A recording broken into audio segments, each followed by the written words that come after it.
احتمالاً برنامه لاین بازی رو دیدید، جایی که 4 تا از بهترین کمدین های ایران رو توی یه سری از موقعیت های خاص قرار میدن تا اونا به سبک خودشون شروع به طنز پردازی در اون موقعیت خاص بکنن.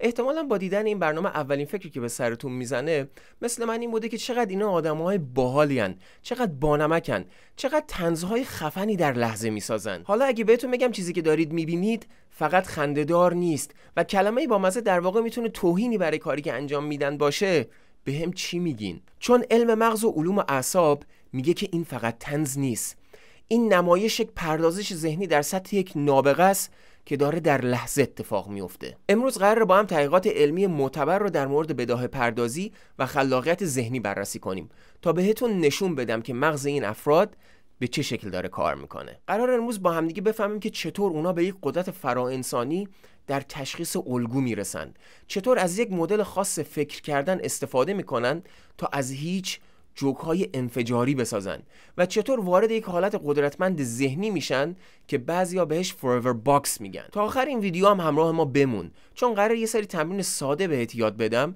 که باهاش مغز خودت رو تمرین بدی تا همینقدر سریع و خلاقانه فکر کنی. خب اولین چیزی که باید بفهمیم حجم اطلاعات وحشتناکیه که مغز این کمدین ها در یک لحظه داره پردازش میکنه. من و تو داریم وقتی با هم دیگه حرف میزنیم بیشتر سعیمون اینه که چیز ضایعی نگیم، ولی اونا دارن چیکار میکنن؟ اونا دارن در هر ثانیه 10 داده مختلف رو دریافت و پردازش میکنن. این یک فشار ذهنی فوق العاده است. مغزشون مثل یک ابر کامپیوتر دنبال یک چیز خاص میگرده، یه الگو. این دقیقاً همون مهارتیه که استاد بزرگهای شطرنج دارن که باهاش کل صفحه شطرنج رو میبینن، نه یه سری مهره خاص رو.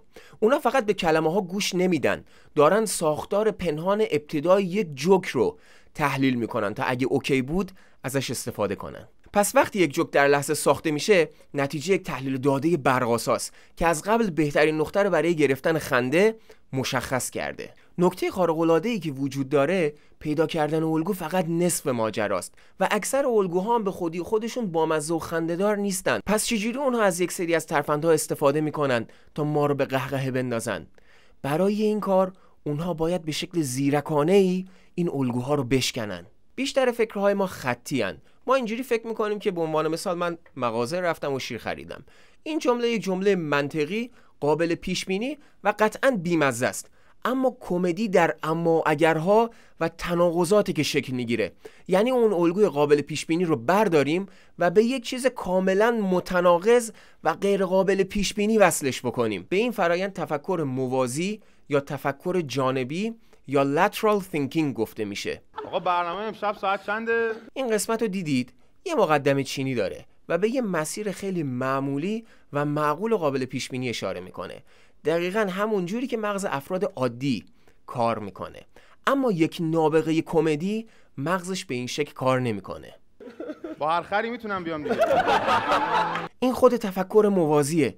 دیدید؟ مغزش به شکل خطی کار نکرد. اون علاوه بر این که در یک لحظه خود الگو رو مشخص کرد، ایده شکستن الگو به شکل کاملا متناقض رو هم به شکل همزمان توی مغزش داشت پیش میبرد. تحقیقات روی موزیسین های جاز و رپرهای فری استایل با دستگاه fMRI نشون میده که وقتی اونا دارن بداهه پردازی میکنن، اون بخشی از مغزشون که کارش فکرهای منطقی، خودسانسوری و گیر دادنه، اسمش هم یه مقدار سخته، حالا اگه میخواید بدونید اسمش dorsolateral prefrontal cortex، عملاً خاموش میشه. یعنی براشون دیگه اهمیت نداره که این فکر منطقی باشه، عملاً بخش منطقی مغزشون از کار میفته. بنابراین با خاموش کردن اون منتقد یا پلیس درونشون، مغزشون آزاد میشه. آزاد از چی میشه؟ از اون تفکرات منطقی میشه و این موضوع باعث میشه تا اونها اتصالهای عجیب و غریب و غیر منتظره بین اطلاعات برقرار بکنن و تهش چی میشه؟ تهش باعث میشه که یک جوک طلایی ساخته بشه که اگه شما بخش منطقی مغزتون روشن بود قطعا نمیتونستید بسازیدش. حالا یه بار انجام دادن این کار خفنه، ولی اینکه کل یه برنامه رو زیر فشار شدید توی این حالت بمونی تقریبا غیر ممکن به نظر میاد. پس چجوری اونا توی منطقه نابغه ها باقی میمونن؟ اونا وارد یک حالتی از اوج عملکرد میشن که روانشناسا بهش میگن حالت فلو مغزی. شاید هم شما بهش بگید being in the zone یا بودن در لحظه حال با یک فعالیت خاصه. ولی کمدین ها از یک اصطلاح خاص برای توصیف این حالت استفاده میکنند، forever box، و به نظر کمدین ها این مکان و زمان امن‌ترین نقطه دنیاست. forever box یک حالت غرق شدن کامله. نه هیچ گذشته‌ای وجود داره و نه هیچ آینده‌ای. نه برنامه‌ریزی برای جوک بعدی وجود داره و نه نگرانی برای جوک قبلی که نگرفت. فقط همین لحظه وجود داره، یک الان بی نهایت که مغز فقط داره واکنش‌های سنگین نشون میده، خلق میکنه و بین اطلاعات مختلف اتصالات متناقض برقرار میکنه. انگار زمان داره کش میاد، خودپنداره ناپدید میشه. این موضوع سرچشمه قدرت ذهنی و خلاقیت این کمدین هاست. تو این حالت که مهارت تشخیص الگو و تفکر جانبیشون با قدرت 100% کار میکنه، بدون مزاحمت شک، تردید و بقیه فکرهای مزاحم. این حالت یک حالت از نبوغ خالص و فیلتر نشده ذهنیه. خب اینایی که گفتم همه شبیه یه سری ابرقدرت به نظر میرسیدن، اما نکته خارق‌العاده‌ای که وجود داره اینه که شما میتونید با یک سری از تمرین‌های خاص شبکه‌های عصبی که به این کمدین‌ها اجازه میداد تا سریعتر و خلاقانه‌تر فکر کنند رو تقویت بکنید. شما میتونید با تمرین کردن این اسلحه رو بسازید و اگه کسی خواست دستتون بندازه باهاش بزنید و زخمیش بکنید. بچه‌ها شوخی کردم، مثلا آسیب زدن به دیگران واقعا کار درستی نیست. با هم دیگه باید دوست باشیم، مهربان باشیم. تو این فشارهای زیاد واقعا درست نیستش که همدیگه رو به همدیگه تا زخم زبون بزنیم با استفاده از این قابلیت. و اگه میخوایم همدیگه رو زخم کنیم بهتره که از سلاح سرد استفاده بکنیم، تاثیرش خیلی بیشتر میتونه باشه. در واقع منظور من از اسلحه اون قابلیت ذهنی خارق‌العاده است که شما کارهای فوق‌العاده‌ای میتونید به وسیله اون انجام بدید. مثلا میتونید یک مجلسی رو گرم کنید، استندآپ کمدی در یک مجلس انجام بدید. این کار با ایجاد یک سری از واسطه‌های شیمیایی در مغز اون افراد باعث بهتر شدن حالشون میشه و همچنین موجب این میشه که اون افراد با شما احساس نزدیکی بکنن. به واسطه اندورفین حالشون بهتر میشه، به واسطه اکسیتوسینی که توی مغزشون ترشح میشه اونها احساس صمیمیت و اعتماد بیشتری نسبت به شما پیدا میکنن. همچنین شما میتونید از این قابلیت ذهنی استفاده بکنید برای دادن ایده های خارج چارچوب، برای حل کردن مشکلاتی که افراد دیگه نمیتونن راه حلی مثل شما رو ببینن.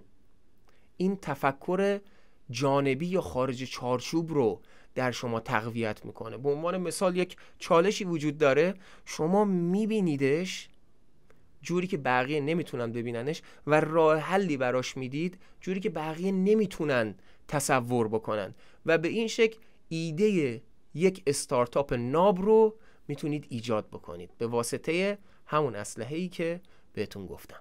خب اگه موافق باشید بریم و این تمرین رو با هم دیگه انجام بدیم. اسم این تمرین ارتباط دادن اشیاست.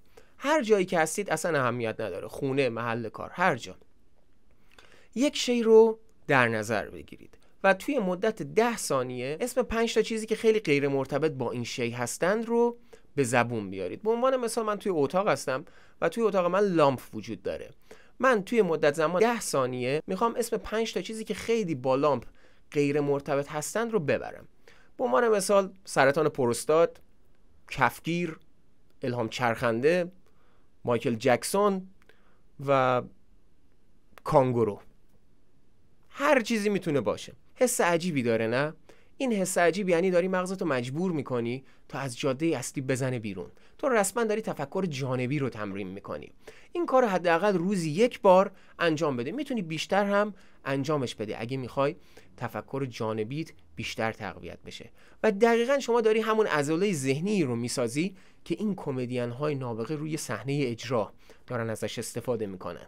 پس دفعه بعدی که داری لاین بازی رو میبینی فقط 4 تا آدم بامزه نبین. 4 تا ورزشکار ذهنی رو ببین که تو اوج جدال ذهنی دارن با هم 2 سرعت تشخیص الگو و تفکر جانبی انجام میدن و اون حالت ذهنی خفن که بهش forever box میگن رو تجربه میکنن. اونا فقط بامزه نیستن بلکه نابغن و ما باید به این منتالیست ها یا ورزشکاران ذهنی احترام بذاریم. ممنونم که تا اینجا این ویدیو همراه ما بودید. اگه از این ویدیو خوشتون اومده با لایک و کامنت و سابسکرایب از ما حمایت کنید و این ویدیو رو بفرستید واسه دوستانتون که دوست دارن مغز خودشون رو تقویت بکنن یا اینکه براشون سواله که چطور زیر فشار توی اون برنامه لاین بازی این کمدین ها از این جوکای خارق العاده استفاده میکنن. دوستتون دارم و تا ویدیو بعد خلاق باشید.